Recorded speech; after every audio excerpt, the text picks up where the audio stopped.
Growing up, football has been a part of my family culture. Belgrade, Florida is such a small town.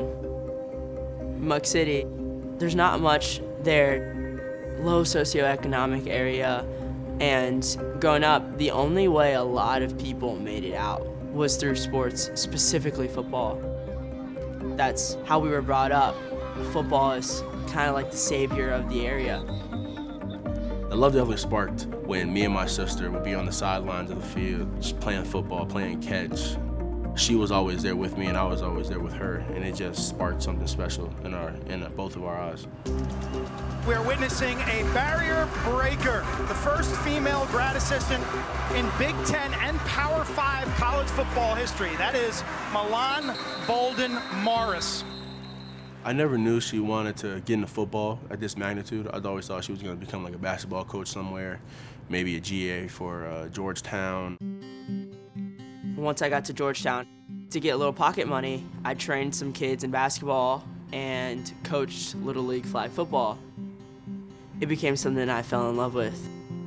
My mom was like, hey, why don't you try to reach out to Coach Harbaugh and get an internship? And I was like, no, I'm good over here, I'm comfortable. But my mom being my mom, she called Coach Harbaugh anyway. After multiple conversations with Coach, he said, do you want to be a GA? And I was like, what do you mean? Like, a GA, that's huge. It was just gonna be an internship. And he was like, no, I trust that what you bring to the table is more than enough, and your perspective is something that we need here. She's someone that we could talk to about anything, and just like a different voice, a different perspective than coaches that have been here for years. It's so refreshing to be able to have that, especially in the quarterback room where I'm with her every single day. Whatever I did, my brother had his space, and that football would never come in between our relationship. And so that was my biggest fear, of kind of messing up that relationship and me being too coachy. From a physical aspect, I'm not getting embarrassed in front of my sister. So that's at every game I approach that. Every time we have a workout, I approach that. Every time she's watching, I'm not getting embarrassed in front of my sister. So you're gonna get all of me and then some, just because she's watching. Their relationship, I think, is probably one of the coolest things, you know, the interaction that they have. Every time I see Mike get a sack. Sacked again. Mike Morris. She's almost, 5 yards on the field, throwing fists, excited for him. And then after the game, they embrace one another the way they do.